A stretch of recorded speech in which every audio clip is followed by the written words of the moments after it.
রাতের বেলা এই সব প্রাণী বের হয়, নবী সাল্লাল্লাহু আলাইহি ওয়াসাল্লাম বলেছেন। অতএব আপনাদের বাচ্চা যারা আছে এদেরকে সন্ধ্যাবেলায় বাইরে ছেড়ে দিবেন না। এখন কিন্তু প্রচুর ঘটনা ঘটছে, প্রচুর জিনঘটিত ঘটনা ঘটছে, জাদু টোনা করা হচ্ছে, বান টোনা করা হচ্ছে না? নবী সাল্লাল্লাহু আলাইহি ওয়াসাল্লাম বলেছেন রাতের বেলা তোমরা বাচ্চাদেরকে সন্ধ্যাবেলা ছেড়ে দিও না, আগে ভালো করে সন্ধ্যাটা হয়ে যাক, যদি ছাড়তে হয় তারপর ছেড়ো।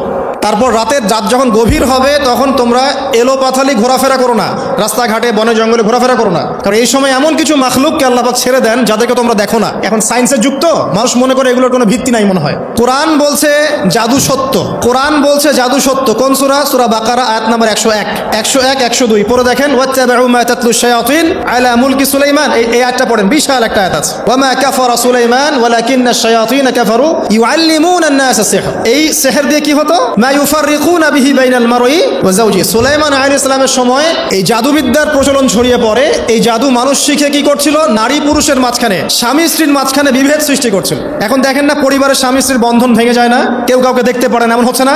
খুব ভালো সম্পর্ক হঠাৎ করে সম্পর্ক খারাপ। এই জাদুবিদ্যা সত্য।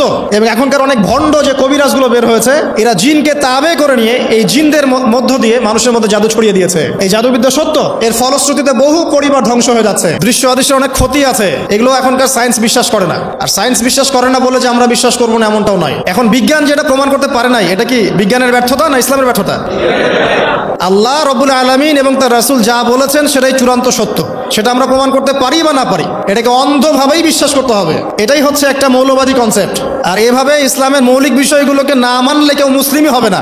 কথা কি বুঝতে পারছেন? আচ্ছা, তিনি বলছেন রাতের বেলা এমন কিছু মাখলুক বের হয় যাদেরকে তোমরা দেখো না। দুষ্ট জিন বের হয়। কি বের হয়? জিন জাতি নাই পৃথিবীতে? আল্লাহ পাক সূরা জিন নামে একটা গোটা সূরা নাজিল করেছেন, করেন নাই?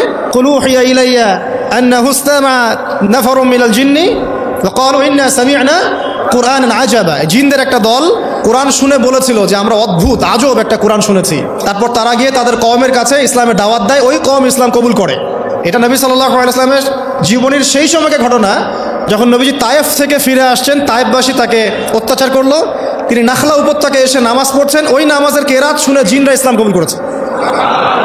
তো সূরা জিনে আল্লাহ পাক এই কথা নাজিল করেছেন।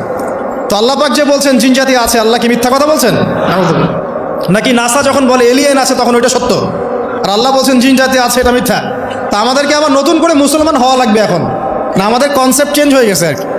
আবার দেখেন আল্লাহ পাক বলছেন সূরা জারিয়াতের 56 নম্বর আয়াতে, ওয়ামা খালাকতুল জিন্না ওয়াল ইনসা ইল্লা লিয়াবুদুন। আমি জিন আর মানুষকে শুধু আমার ইবাদত করার জন্যই সৃষ্টি করেছে। তাহলে দুটো জাতি পাওয়া গেল, জিন এবং মানুষ।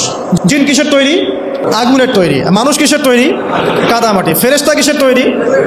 নূরের তৈরি। তো এই যে সৃষ্টির বৈচিত্র্য, এটা কার সৃষ্টি? তো সেই আল্লাহ পাকের জ্ঞান সবচেয়ে বেশি না আমার জ্ঞান সবচেয়ে বেশি? সেই আল্লাহর পক্ষ থেকে যখন কোরআন এবং হাদিস নাজিল হবে, তা আমি অন্ধভাবে মানবো না? নাকি আমি আল্লাহকে চ্যালেঞ্জ করবো ইবলিসের মতো? ইবলিস আল্লাহকে চ্যালেঞ্জ করছে না?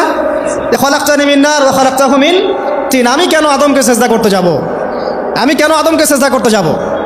আপনি আদমকে সৃষ্টি করেছেন মাটি দিয়ে, আমাকে সৃষ্টি করেছেন আগুন দিয়ে। তাহলে আমি আদমের চাইতে সুপিরিয়র, আমি আদমের চাইতে সেরা, তা আমি কেন ওকে সিজদা করতে যাব? তো ইবলিস আল্লাহকে চ্যালেঞ্জ করলো না? তো এখন আমরা যারা আল্লাহকে চ্যালেঞ্জ করছি, এখন এই বিশ্বে যারা আল্লাহকে চ্যালেঞ্জ করছে, কোরআনকে চ্যালেঞ্জ করছে, হাদিসকে চ্যালেঞ্জ করছে, এরা কি আল্লাহর অনুগত বান্দা না ইবলিসের এজেন্ট?